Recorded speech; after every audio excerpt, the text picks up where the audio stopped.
Last time हमने discuss किया था flow electrons through a conductor. अब हम उसे ही कंटिन्यू करेंगे।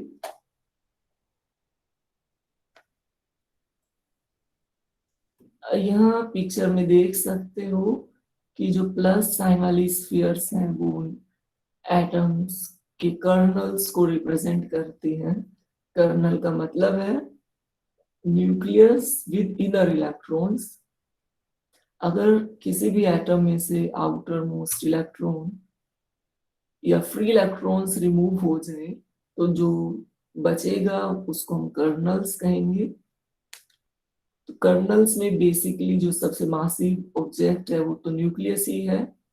तो आप कर्नल्स कहो या न्यूक्लियस कहो लगभग एक ही बात होगी अगर हम मास को कंसीडर कर रहे हैं तो यहाँ जो प्लस साइन है वो न्यूक्लियस को या फिर कहो कि कर्नल्स को रिप्रेजेंट कर रहा है और जो रेड डॉट है वो लाइटर इलेक्ट्रॉन्स को रिप्रेजेंट कर रही है। आप देख सकते हो कि सर्किट ओपन है और ये हमने एक सिलेंड्रिकल कंडक्टर लिया हुआ है। जो बीच में मटेरियल आप देख रहे हो ये सिलेंड्रिकल कंडक्टर है। तो अभी इसके अंदर करंट का फ्लो कैसे होगा? जब स्विच ऑफ है, की ऑफ है, तब कोई भी एनर्जी सप्लाई नहीं होगी इन इलेक्ट्रॉन्स को। तो क्या उस समय इलेक्ट्रॉन्स मोशन में होंगे या रेस्ट में होंगे? चाहे कोई बाहर से एक्सटर्नल एनर्जी इनको प्रोवाइड नहीं भी की जा रही है, कि बहल को बैटरी, तो भी इलेक्ट्रॉन्स के पास कुछ एनर्जी होगी जो कि उन्हें रूम टेम्परेचर की वजह से मिलेगी। इस एनर्जी को हम कहेंगे थर्मल एनर्जी। तो थर्मल एनर्जी की वजह से भी इलेक्ट्रॉन्स कॉन्टिन्यूअस मोशन में होंगे।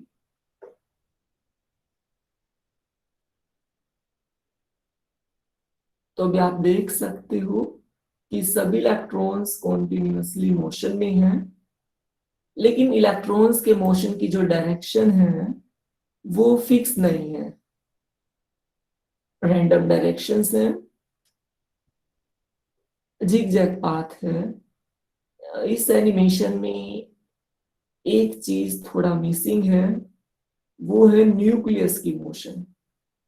इस एनिमेशन में आप देख सकते हो कि न्यूक्लियस को रेस्ट में दिखाया गया है, सिर्फ इलेक्ट्रॉन्स को ही मूव करते हुए दिखाया गया है। जबकि एक्चुअली क्या होगा, इलेक्ट्रॉन्स तो मोशन में होंगे ही होंगे, साथ में न्यूक्लियस या फिर कहो कर्नल्स भी मोशन में होंगे। और उनकी जो मोशन है वो होगी ऑस्किलेटरी मोशन। वो इलेक्ट्रॉन्स की तरह फ्री मोशन में तो नहीं होंगे, लेकिन वाइब्रेट जरूर करेंगे अबाउट देयर मीन पोजीशन। तो जो भी आप न्यूक्लियस देख रहे हो वो भी आपको रेस्ट में दिखाई दे रहे हैं, लेकिन एक्चुअली वो रेस्ट में नहीं होंगे। रूम टेम्परेचर की वजह से वो भी अपनी मीन पोजीशन के अबाउट थोड़ा थोड़ा ऑस्किलेट करेंगे, जिसको हम लैटिस वाइब्रेशन भी बोल सकते हैं। सॉलिड के पार्टिकल्स कभी भी रेस्ट में नहीं होते हैं रूम टेम्परेचर पर, उनमें भी वाइब्रेटरी मोशन होती है, वाइब्रेशंस होते हैं। ये बात अलग है कि उनमें फ्री मोशन नहीं होती उस तरीके की जिस तरीके की गैस मॉलिक्यूल्स की होती है इनसाइड गैस कंटेनर, या फिर फ्री इलेक्ट्रॉन्स की होती है इनसाइड अ कंडक्टर। इलेक्ट्रॉन्स यहाँ एक गैस मॉलिक्यूल्स की तरह बिहेव कर रहे हैं, जिस तरीके से गैस मॉलिक्यूल्स किसी कंडक्टर के अंदर रैंडम डायरेक्शंस में फ्रीली मूव कर रहे होते हैं, उसी तरीके से फ्री इलेक्ट्रॉन्स भी इलेक्ट्रॉन गैस की तरह बिहेव कर रहे हैं, जो कि रैंडम डायरेक्शन में मूव कर रहे हैं। और इनको मोशन के लिए जो एनर्जी मिल रही है वो है रूम टेम्परेचर की एनर्जी। तो जितना ज्यादा रूम टेम्परेचर होगा उतना ज्यादा इलेक्ट्रॉन्स के पास थर्मल एनर्जी होगी और उतना ज्यादा वो फास्ट स्पीड के साथ मूव करेंगे। तो बेशकली ये फ्री इलेक्ट्रॉन्स हैं। फ्री इलेक्ट्रॉन का मतलब ही है कि जो अपने नेटिव न्यूक्लियस को छोड़कर फ्री मोशन में हो। तो इलेक्ट्रॉन्स बेशक आपको फ्री दिखाई दे रहे हैं, लेकिन उनका लगातार कोलिजन हो रहा है दूसरे इलेक्ट्रॉन्स के साथ या फिर को न्यूक्लियस के साथ भी। तो एटम्स इलेक्ट्रॉन्स कॉन्टिन्यूस मोशन में है, लेकिन उनकी जो मोशन है वो बिल्कुल फ्री नहीं है, क्योंकि उनका कोलिजन हो रहा है लगातार न्यूक्लियस के साथ और दूसरे इलेक्ट्रॉन्स के साथ। और जब भी कोलिजन होता है इलेक्ट्रॉन्स का, तब हीट रिलीज होगी, जिस वजह से कंडक्टर थोड़ा गर्म हो सकता है, कंडक्टर का टेम्परेचर थोड़ा राइज हो सकता है ड्यू टू कोलिजन। लेकिन अभी कोलिजन्स का नंबर कम है, क्योंकि अभी कोई बैटरी से एनर्जी नहीं आ रही है, सिर्फ रूम टेम्परेचर की वजह से ही थर्मल एनर्जी इलेक्ट्रॉन्स के पास है। यहाँ पे एक चीज ऑब्जर्व कर सकते हो कि इलेक्ट्रॉन्स की कोई प्रेफर्ड डायरेक्शन नहीं है। ऐसा एक भी इलेक्ट्रॉन नहीं है कि जो लेफ्ट टू राइट जा रहा हो या राइट टू लेफ्ट जा रहा हो। सभी इलेक्ट्रॉन्स जिगजैग पाथ फॉलो कर रहे हैं। कोलिजन के बाद उनके मोशन की डायरेक्शन भी चेंज हो जाती है। ये बिल्कुल गैस मॉलिक्यूल्स की तरह ही मोशन में है। तो इस केस में क्या कोई करंट जनरेट होगा? जबकि देखो चार्ज तो फ्लो कर रहा है, इलेक्ट्रॉन्स चार्ज पार्टिकल है, चार्ज फ्लो कर रहा है इनसाइड द कंडक्टर, लेकिन क्या कोई करंट जनरेट होगा? करंट जनरेट नहीं होगा, नेट करंट जीरो होगा, क्योंकि जितने इलेक्ट्रॉन्स एक पर्टिकुलर डायरेक्शन में मूव कर रहे हैं, लगभग उतने ही इलेक्ट्रॉन्स उससे अपोजिट डायरेक्शन में भी फ्लो कर रहे हैं। तो अगर कोई करंट लेफ्ट टू राइट, कोई इलेक्ट्रॉन लेफ्ट टू राइट जा रहा है, तो कोई ना कोई करंट राइट टू लेफ्ट भी जरूर जा रहा होगा, जिसकी वजह से जो नेट करंट है वो जीरो हो जाएगा। एक इलेक्ट्रॉन के करंट को कोई दूसरे इलेक्ट्रॉन का करंट कैंसल आउट कर देगा, जिस वजह से जो नेट करंट है वो जीरो रहेगा जब बैटरी ऑपरेट नहीं कर रही है, मतलब कि जब स्विच ऑफ है, ये तब की कंडीशन है। लेकिन जैसे आप स्विच को ऑन करोगे, बैटरी से एनर्जी मिलेगी इलेक्ट्रॉन्स को, और सभी इलेक्ट्रॉन्स एक प्रेफर्ड डायरेक्शन में, पर्टिकुलर डायरेक्शन में मूव करना शुरू कर देंगे। यहाँ आप देख सकते हो जैसे ही स्विच को ऑन किया, electrons right to left move करने लग गए। अब इलेक्ट्रॉन्स को थोड़ी एक्स्ट्रा एनर्जी मिली है जो कि बैटरी प्रोवाइड कर रही है। इस एनर्जी की वजह से इलेक्ट्रॉन्स अभी एक प्रेफर्ड डायरेक्शन में मूव कर सकते हैं। कोलिजन के बाद भी वो अपनी डायरेक्शन को ज्यादा चेंज नहीं कर पाएंगे। वैसे तो कोलिजन लगातार हो रहा है, लेकिन फिर भी यहाँ अप्रोक्सीमेटली इलेक्ट्रॉन्स के मोशन की डायरेक्शन बिल्कुल स्ट्रेट लाइन के अलोंग है। अप्रोक्सीमेटली, एग्जैक्टली स्ट्रेट पाथ तो फॉलो नहीं कर रहे हैं, लेकिन अप्रोक्सीमेटली स्ट्रेट पाथ फॉलो कर रहे हैं इलेक्ट्रॉन्स।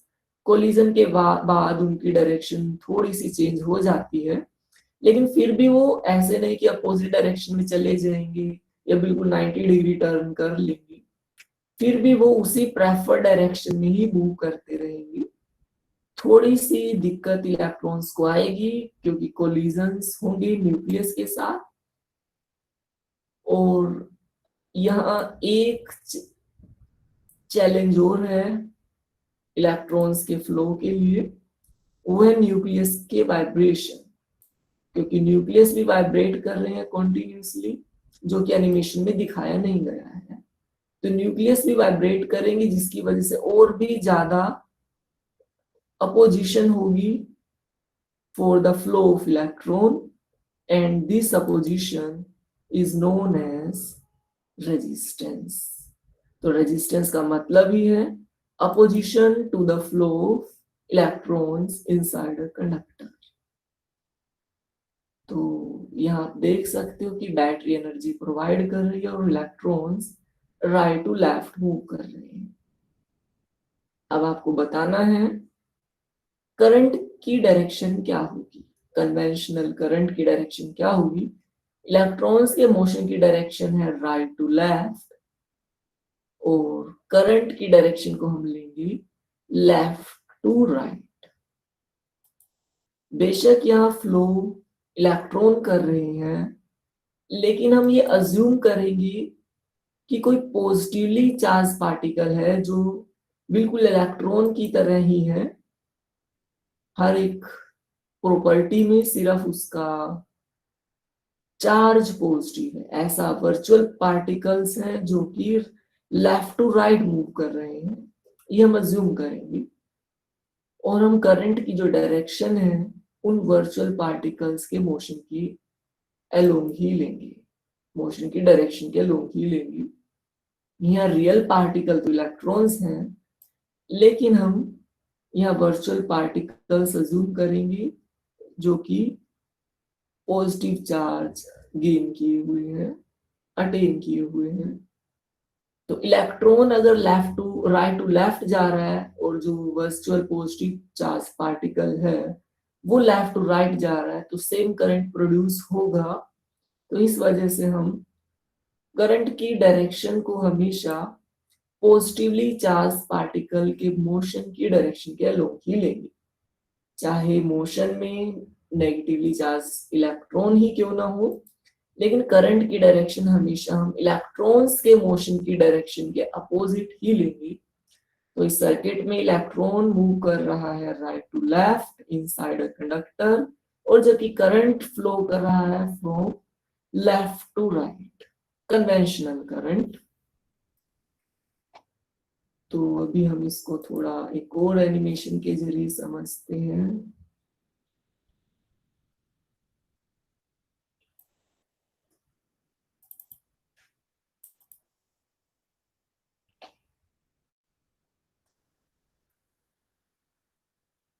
यहाँ आप देख सकते हो बिल्कुल पिछली एनिमेशन की तरह ही है, थोड़ा सा चेंज है। यहाँ पर जो बड़ी स्फीयर्स हैं कंडक्टर के अंदर वो न्यूक्लियस को रिप्रेजेंट कर रही है, या कि कर्नल्स को रिप्रेजेंट कर रही है जो कि वाइब्रेटरी मोशन में है। और जो छोटे वाली स्फीयर्स हैं, ब्लू स्फीयर्स हैं, वो इलेक्ट्रॉन्स को, स्मॉल इलेक्ट्रॉन्स को रिप्रेजेंट कर रही हैं जो कि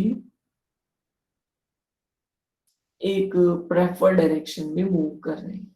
न्यूक्लियस को आप देख सकते हैं, न्यूक्लियस बेशक मोशन में है लेकिन वो बिल्कुल फ्री नहीं है। ऐसा नहीं कि कोई न्यूक्लियस लेफ्ट टू राइट चला जाए या राइट टू लेफ्ट चला जाए। न्यूक्लियस अपनी एक्चुअल पोजीशन के अबाउट ही वाइब्रेट करेंगे, ऑस्किलेट करेंगे। तो न्यूक्लियस की मोशन ऑस्किलेटरी मोशन है, और न्यूक्लियस को भी एनर्जी रूम टेम्परेचर से ही मिल रही है। बैटरी की अट्रैक्शन इतनी ज्यादा नहीं है कि न्यूक्लियस अपनी एक्चुअल पोजीशन को छोड़ के बैटरी की तरफ अट्रैक्ट हो पाए। बेशक बैटरी अट्रैक्ट करने की कोशिश करेगी न्यूक्लियस को, न्यूक्लियस पर पॉजिटिव चार्ज है तो बैटरी का नेगेटिव टर्मिनल अट्रैक्ट करने की ट्राई करेगा, लेकिन न्यूक्लियस ज्यादा हिल नहीं पाएगा अपनी मीन पोजीशन से, अपनी एक्चुअल पोजीशन से। वो सिर्फ वाइब्रेट ही कर पाएगा क्योंकि वो टाइटली फिक्स्ड है अपनी पोजीशन पर। इलेक्ट्रॉन्स थोड़ा कंपेरेटिवली फ्री है न्यूक्लियस के कंपैरिजन में, तो इलेक्ट्रॉन्स मूव करेंगे बैटरी की तरफ, वो अट्रैक्ट होंगे बैटरी की पॉजिटिव टर्मिनल की तरफ। तो अभी आप यहाँ देख सकते हो इलेक्ट्रॉन्स की मोशन बिल्कुल फ्री नहीं है, कोलिजन हो रहा है हर एक मोमेंट में। तो कोलिजन की वजह से हीट रिलीज होगी, क्योंकि जब भी कोलिजन होता है हीट हमेशा काइनेटिक एनर्जी इलेक्ट्रॉन्स की हीट में चेंज हो जाती है। तो बैटरी की जो पोटेंशियल एनर्जी, बैटरी की जो केमिकल एनर्जी है, पोटेंशियल एनर्जी है, वो इलेक्ट्रॉन्स को काइनेटिक एनर्जी प्रोवाइड करेगी, और वो kinetic energy after each collision heat energy में कन्वर्ट हो जाएगी, जिसकी वजह से कंडक्टर गर्म हो जाएगा, और जो कंडक्टर की हीट है वो सराउंडिंग्स में, एटमॉस्फेयर में लॉस हो जाएगी। तो बैटरी की जो एनर्जी है वो पहले काइनेटिक एनर्जी में कन्वर्ट होगी, फिर काइनेटिक से वो हीट में कन्वर्ट होगी आफ्टर कोलिजन, और फिर वो एटमॉस्फेयर में लॉस भी हो जाएगी। तो इस तरीके से बैटरी की जो एनर्जी है वो लगातार कम होती जाएगी, क्योंकि वो हीट की फॉर्म में लॉस भी होती जाएगी। अगर कोलिजन ना हो फिर तो हीट भी लॉस नहीं होगी, और फिर बैटरी की एनर्जी भी कम कंज्यूम होगी। तो जितना ज्यादा टेम्परेचर होगा उतना ज्यादा न्यूक्लियस वाइब्रेट करेंगे, और उतना ज्यादा रेजिस्टेंस होगा, उतना ज्यादा पोजीशन होगा फॉर द फ्लो इलेक्ट्रॉन्स, और उतना ज्यादा कोलिजन होंगे, उतना ज्यादा हीट एनर्जी की फॉर्म में लॉस होगा एनर्जी का। तो अभी हम अगर वोल्टेज को इंक्रीज कर देते हैं, वोल्टेज को इंक्रीज करने से इलेक्ट्रॉन्स के मोशन की स्पीड भी इंक्रीज हो जाएगी, जिसकी वजह से कोलिजन और भी ज्यादा बढ़ जाएंगे।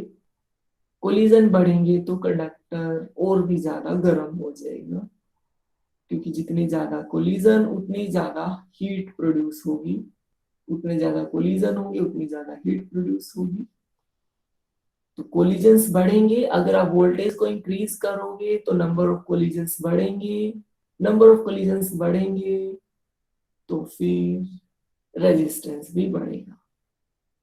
अगर विंटर सीजन है तो रेजिस्टेंस थोड़ा कम होगा, क्योंकि उस केस में न्यूक्लियस के वाइब्रेशन थोड़े से कम हो जाएंगे। अगर गर्मी है, सराउंडिंग में ज्यादा टेम्परेचर है, सराउंडिंग का टेम्परेचर ज्यादा है, या आप कंडक्टर को हीट कर रहे हो किसी फ्लेम के साथ, तो भी कंडक्टर के अंदर न्यूक्लियस के वाइब्रेशंस बढ़ेंगे और रेजिस्टेंस भी बढ़ेगा। अब हमने वोल्टेज को इंक्रीज किया, लेकिन अगर हम रेजिस्टेंस को भी इंक्रीज कर दिया तो भी अपोजिशन बढ़ेगी for the flow of electrons, और करंट का अमाउंट कम हो जाएगा। तो एग्जाम में आपसे पूछा जा सकता है, what are the factors on which resistance of conductor depend. तो जो रेजिस्टेंस है कंडक्टर का वो कई फैक्टर्स पर डिपेंड करता है। उनमें से एक फैक्टर है नेचर ऑफ मटेरियल, मतलब कि किसी भी अलग अलग मटेरियल में नंबर ऑफ फ्री इलेक्ट्रॉन्स पर एटम अलग अलग होते हैं। किसी भी मटेरियल में हो सकता है कि एक भी फ्री इलेक्ट्रॉन ना हो सकता है कि एक फ्री इलेक्ट्रॉन हो पर एटम, हो सकता है कि 2 फ्री इलेक्ट्रॉन हो पर एटम, 3 फ्री इलेक्ट्रॉन हो पर एटम, 3 से ज्यादा फ्री इलेक्ट्रॉन्स नहीं हो सकते हैं प्रैक्टिकली। तो 1 से 3 तक फ्री इलेक्ट्रॉन्स पर एटम की हम बात कर रहे हैं किसी भी कंडक्टर के अंदर होंगे। तो total number of free electrons आप कैसे निकालोगे? अगर 2 फ्री इलेक्ट्रॉन है एक एटम में, तो जितने भी एटम है कंडक्टर के अंदर उनके नंबर को मल्टीप्लाई कर दो 2 से, तो total number of free electrons आ जाएंगे। जितने ज्यादा फ्री इलेक्ट्रॉन्स उतना ज्यादा बेस्ट कंडक्टर होगा, मतलब उतना ज्यादा करंट फ्लो करेगा, उतना कम रेजिस्टेंस होगा। तो नंबर ऑफ फ्री इलेक्ट्रॉन्स अलग अलग मटेरियल में अलग अलग होंगे। जिस मटेरियल में एक भी फ्री इलेक्ट्रॉन नहीं होगा उस मटेरियल को क्या कहेंगे? इंसुलेटर या फिर बैड कंडक्टर। और जिस मटेरियल में 2 या 3 फ्री इलेक्ट्रॉन होंगे उसको हम कहेंगे गुड कंडक्टर। और ऐसे मटेरियल के एग्जांपल हैं गोल्ड, प्लैटिनम सबसे बेस्ट कंडक्टर है, उसके बाद है गोल्ड, फिर सिल्वर भी है, कॉपर भी है, कॉपर के बाद फिर एल्यूमिनियम है, एल्यूमिनियम के बाद फिर आयरन ले सकते हो आप। ज्यादातर जो कंडक्टर यूज किया जाएगा डेली लाइफ में वो है कॉपर। गोल्ड को इसलिए यूज नहीं करते हैं क्योंकि वो कॉस्टली है, तो आयरन को हम इसलिए यूज नहीं करते हैं क्योंकि वो बहुत ज्यादा हीट प्रोड्यूस करेगा, उसमें एनर्जी हीट की फॉर्म में बहुत ज्यादा लॉस होगी। तो आयरन की वायर कभी भी हम यूज नहीं करेंगे क्योंकि उसमें हीट का लॉस ज्यादा होगा। एल्यूमिनियम में भी ज्यादा होता है लेकिन फिर भी कॉस्ट फ्रेंडली है एल्यूमिनियम। कॉपर थोड़ा महंगा है एल्यूमिनियम से, लेकिन थोड़ा कम हीट प्रोड्यूस होगी, कॉपर की वायर कम गर्म होंगी as compare to aluminium wire. Iron की वायर तो आपको मिलेगी भी नहीं, अगर कहीं से आप ले भी आते हो तो वो एल्यूमिनियम से भी ज्यादा गर्म होंगी। उनके ऊपर रबर का जो इंसुलेशन है वो भी नहीं टिकेगा। कॉपर की वायर थोड़ा कम गर्म होगी, इसलिए ज्यादातर हम कॉपर की वायर यूज करेंगे प्रैक्टिकल लाइफ में। गोल्ड की वायर तो बहुत रेयरली यूज करते हैं, जो महंगे डिवाइसेस हैं थोड़ा बहुत गोल्ड हम वहाँ यूज कर लेते हैं, कंप्यूटर के सर्किट वगैरह में, या कोई महंगा डिवाइस इलेक्ट्रॉनिक डिवाइस है कोई कॉस्टली, वहां पर उसको यूज कर सकते हैं to minimise the electrical consumption, energy consumption को मिनिमाइज करने के लिए हम कॉपर गोल्ड यूज कर सकते हैं, लेकिन ज्यादातर हम कॉपर यूज करेंगे। तो जो रेजिस्टेंस है वो सबसे पहले डिपेंड करेगा नेचर ऑफ द मटेरियल पे, कि किस तरीके का मटेरियल आपने लिया, उसमें कितने फ्री इलेक्ट्रॉन्स हैं। और दूसरा फैक्टर है टेम्परेचर। जितना ज्यादा टेम्परेचर होगा उतना ज्यादा वाइब्रेशंस होंगे कर्नल्स में, न्यूक्लियस में, उतने ज्यादा फिर कोलिजन भी होंगे। तो जितने ज्यादा कोलिजन उतना ज्यादा रेजिस्टेंस, फिर उतना ज्यादा कम करंट। तो दूसरा फैक्टर है टेम्परेचर।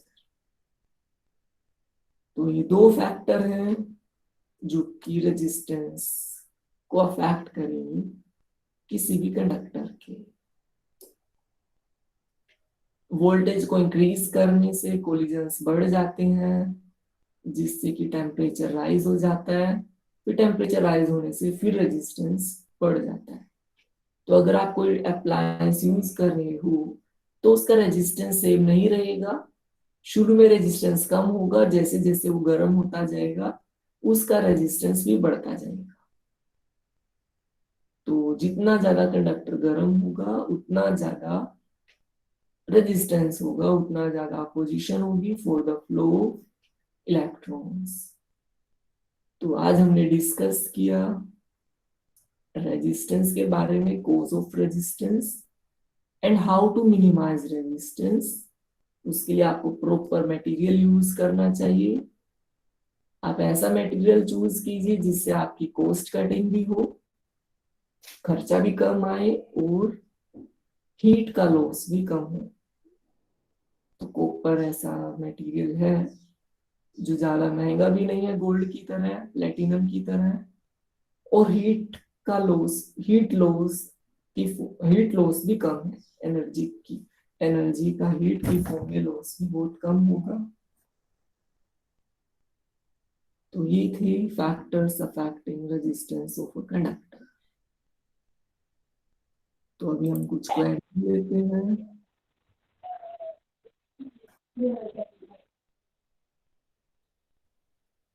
तो जिन भी बच्चों की क्वेरीज हैं वो क्वेश्चन मार्क टाइप करें चैट बॉक्स के अंदर।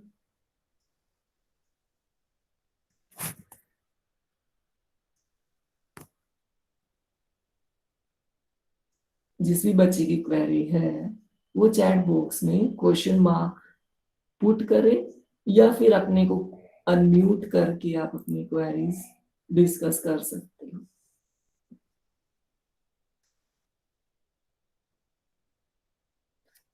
तो सभी बच्चे अपनी क्वेरीज बताएं। अगर आप क्वेरीज नहीं बताओगे फिर आपसे क्वेश्चंस पूछे जाएंगे वन बाय वन।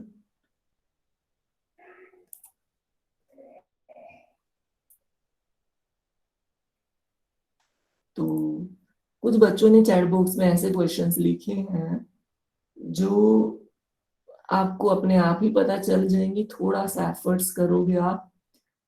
कई बच्चे पूछ रहे हैं चैप्टर नंबर क्या है, तो इस तरीके के क्वेश्चंस आपको अपने आप पता चल जाएंगे, थोड़ा सा एफर्ट्स आपको करना पड़ेगा। ये तो ऑब्वियस है कि चैप्टर का नाम इलेक्ट्रिक करंट है, तो चैप्टर नंबर 12 है ये। इससे पिछला चैप्टर जो था वो था लाइट, रिफ्रैक्शन एंड रिफ्लेक्शन। अभी हम नया चैप्टर कर रहे हैं इलेक्ट्रिसिटी, इलेक्ट्रिक करंट। तो इलेक्ट्रिसिटी चैप्टर से रिलेटेड किसी बच्चे की कोई क्वेरी है तो बताएं। हमारा अगला टॉपिक है इलेक्ट्रिक पोटेंशियल। रेजिस्टेंस से रिलेटेड क्वेरीज है किसी बच्चे की तो हैंड रेज करें।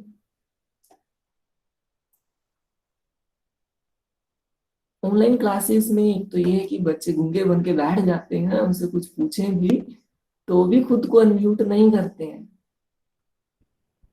तो अभी देखो, मैं अभी एक बच्चे से क्वेश्चन पूछूंगा और बहुत कम चांस है कि वो खुद को अनम्यूट करेगा। किस बच्चे से पूछें? चलो दनिश दनिश से पूछते हैं। दनिश, खुद को अनम्यूट करो। दनिश, आवाज आ रही है आपको? Good morning sir. Good morning. चलो अच्छा है, किसी बच्चे ने तो बोला। अच्छा दनिश, आपको ये बताना है जो न्यूक्लियस की मोशन है यस किसी सर। कंडक्टर के अंदर, दो चीजें हैं, एक है न्यूक्लियस और दूसरा है फ्री इलेक्ट्रॉन्स।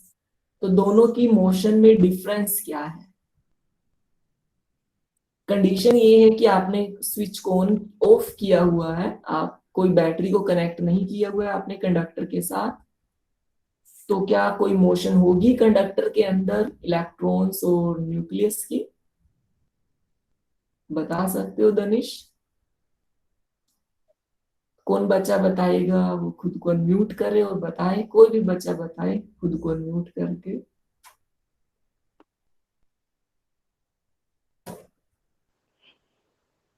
या क्वेश्चन रिपीट करें। हाँ बोलो बोलो। सर कंडक्टर के अंदर इलेक्ट्रॉन्स का भी मोशन होगा सर, रैंडम मोशन होगा, किसी फिक्स डायरेक्शन में मोशन नहीं होगा उनका, जो रूम टेम्परेचर है उस कारण। और जो न्यूक्लियस जो कर्नल्स हैं उनका भी सर मोशन होगा, पर वो वाइब्रेटिंग मोशन होगा सर, वो उनका फ्री मोशन नहीं होगा क्योंकि रूम। एनर्जी कहाँ से मिलेगी न्यूक्लियस और इलेक्ट्रॉन्स को?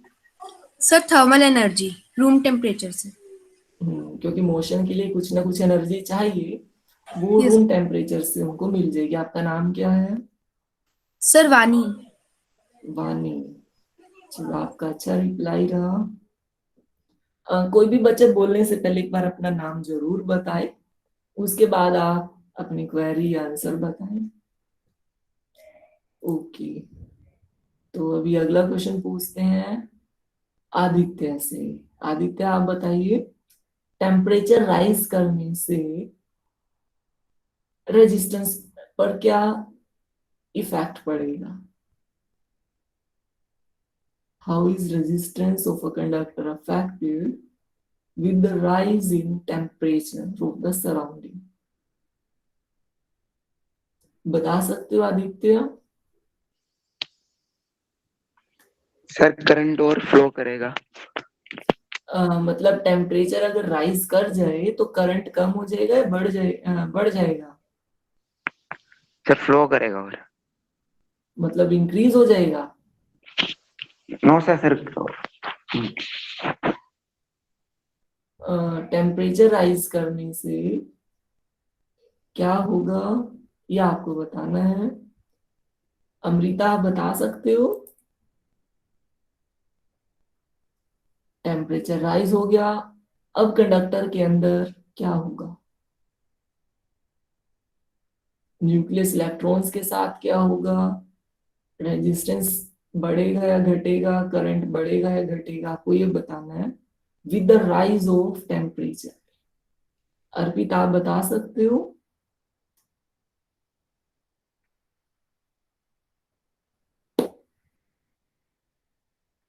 अर्पित, आवाज आ रही है आपको?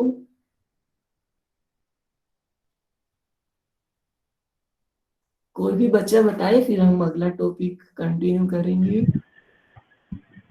सर जब टेम्परेचर बढ़ेगा तो रेजिस्टेंस नेम बताओ पहले आप अपना। सर सुमाद्री।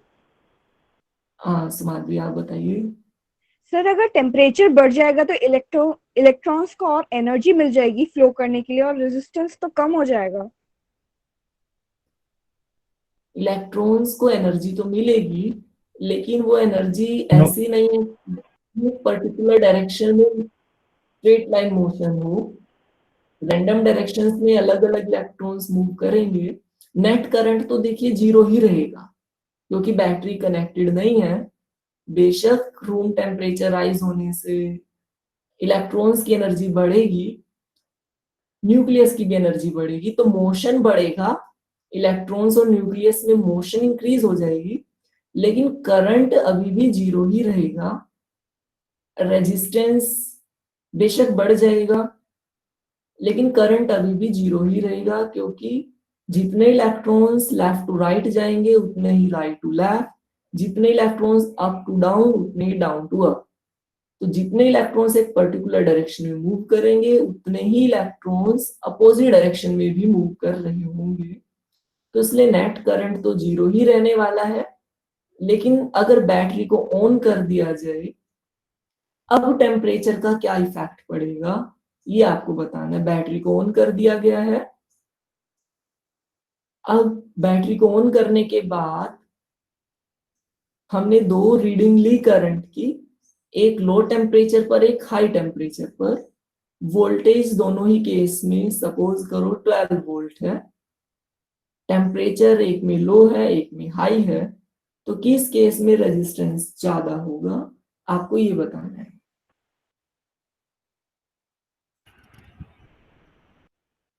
बताइए, अपना नाम बताओ पहले और फिर आंसर दो।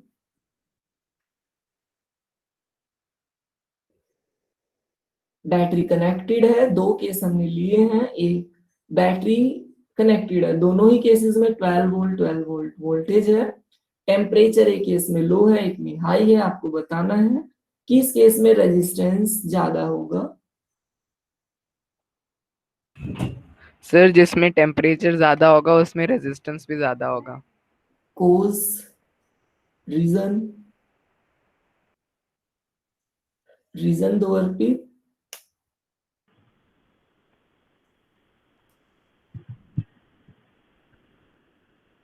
रीजन भी दो ना।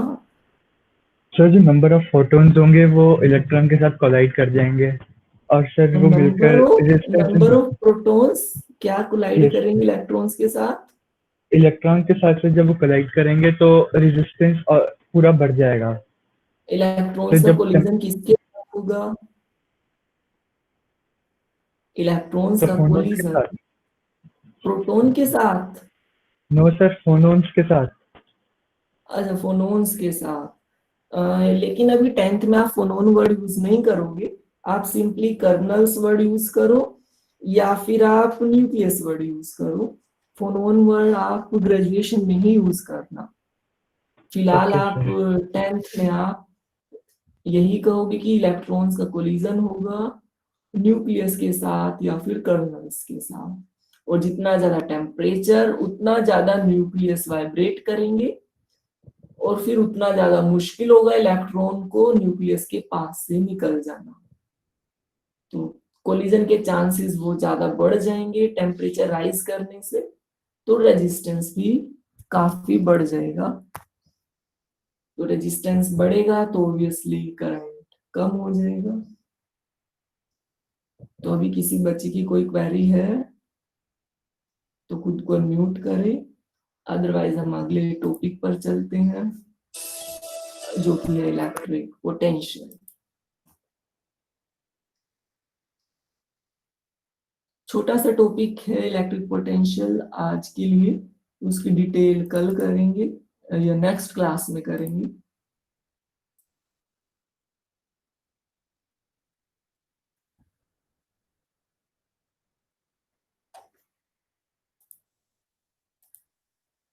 बस 5 मिनट और हम कंटिन्यू करेंगे।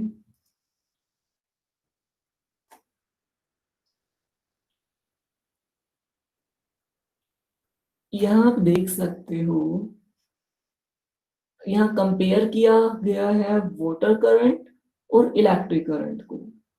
वाटर करंट का मतलब है flow water inside a pipe, और इलेक्ट्रिक करंट का मतलब है फ्लो इलेक्ट्रॉन्स या flow of charge through wires और कंडक्टर।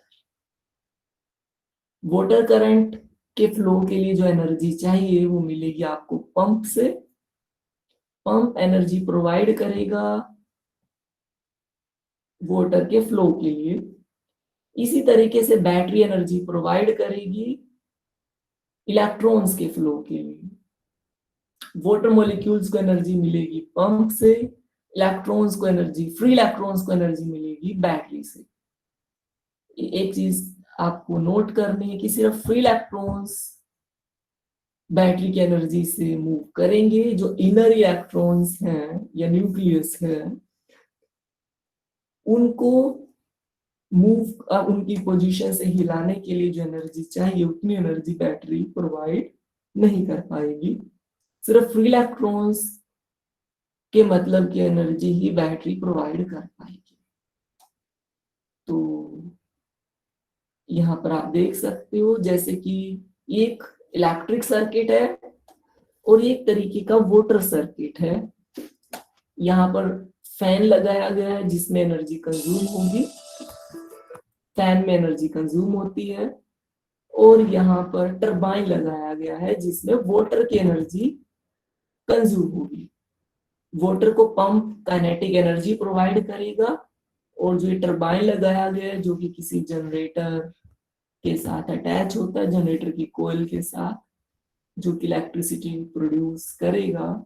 तो ये टरबाइन है, एक तरीके का फैन है, स्पेशली डिजाइंड फैन है, स्पेशली डिजाइन ब्लेड्स हैं इस टरबाइन के।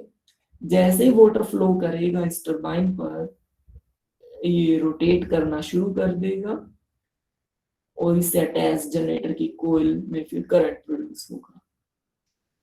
और ये इलेक्ट्रिकल फैन है। बैटरी एनर्जी प्रोवाइड करती है इलेक्ट्रॉन्स की मोशन के लिए, और वो एनर्जी कंज्यूम हो जाती है फैन के अंदर। अगर फैन की गर्म ना हो फिर तो एनर्जी कभी लॉस ही नहीं होगी। एक ही बैटरी अनलिमिटेड चलती रहेगी, लेकिन वो एनर्जी लॉस हो जाती है। इस वजह से आपको बैटरी रिप्लेस भी करनी पड़ेगी। यहाँ पंप एनर्जी प्रोवाइड करेगा वाटर मॉलिक्यूल्स को, और टरबाइन के साथ कोलिजन होगा जब वाटर का, तो वो सारी एनर्जी, वाटर की काइनेटिक एनर्जी मैकेनिकल एनर्जी में कन्वर्ट हो जाएगी टरबाइन को रोटेट करने के लिए जो चाहिए। तो यहाँ पर आपने कंट्रोल भी लगाया हुआ है वाटर के अमाउंट को, प्रेशर को कंट्रोल करने के लिए। यहाँ भी आपने स्विच लगाया हुआ है, ऑन ऑफ स्विच। तो अभी आप क्या करोगे,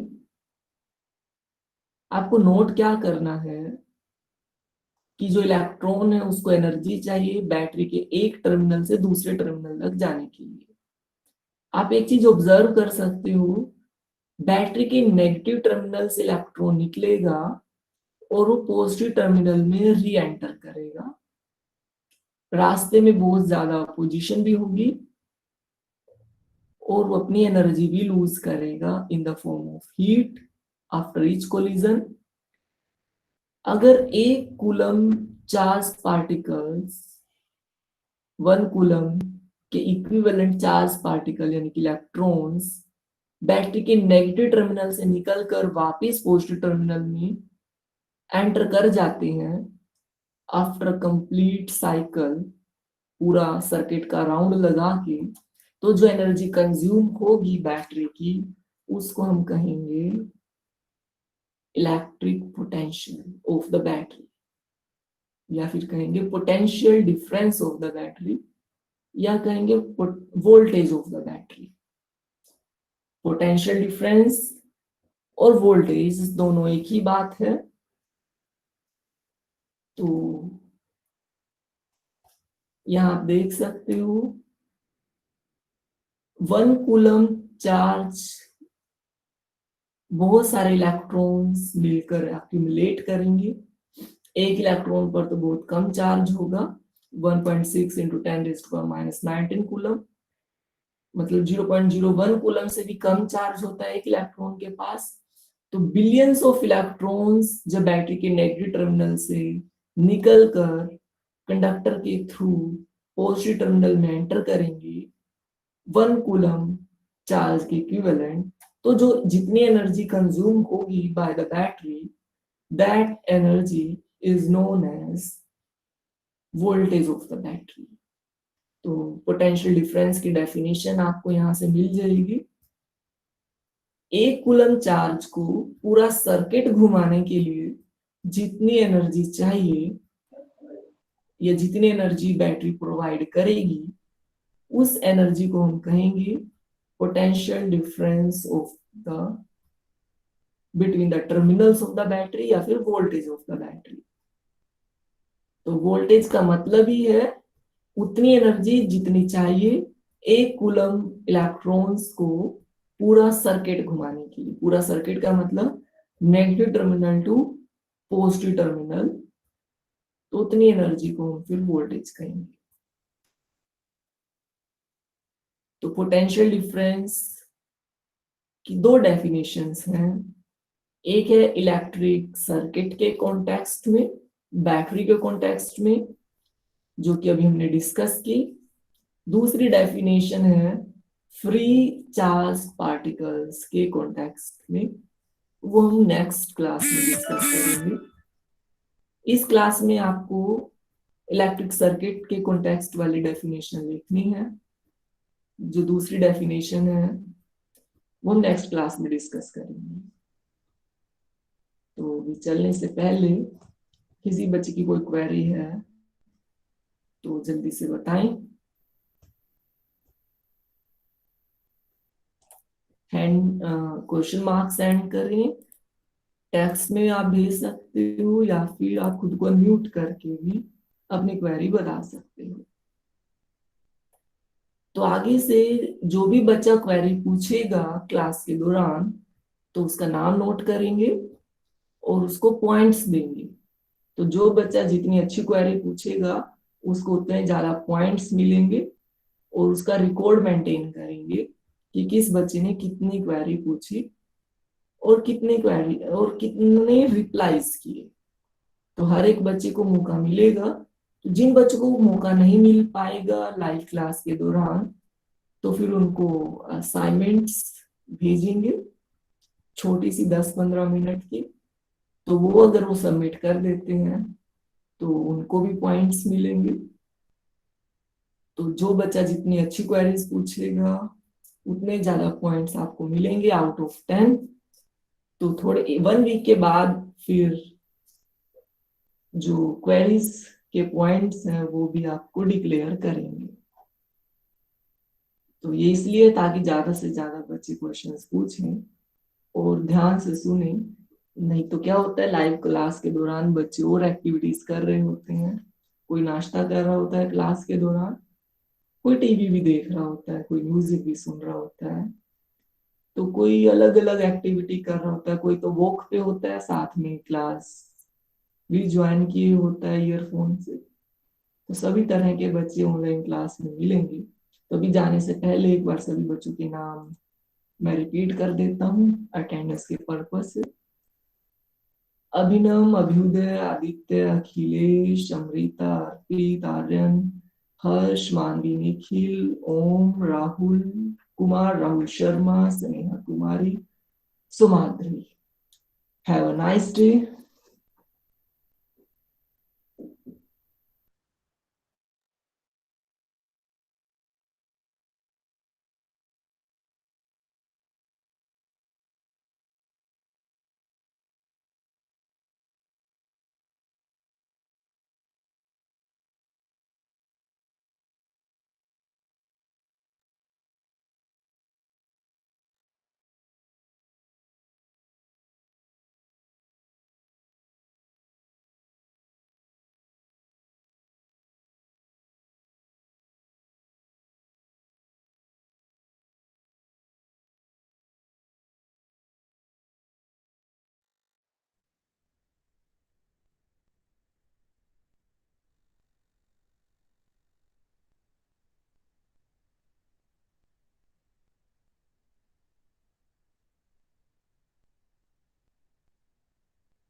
सांस लेने में कठिनाई होने पर तुरंत राज्य हेल्पलाइन नंबर 104 या राष्ट्रीय हेल्पलाइन नंबर 1077 पर संपर्क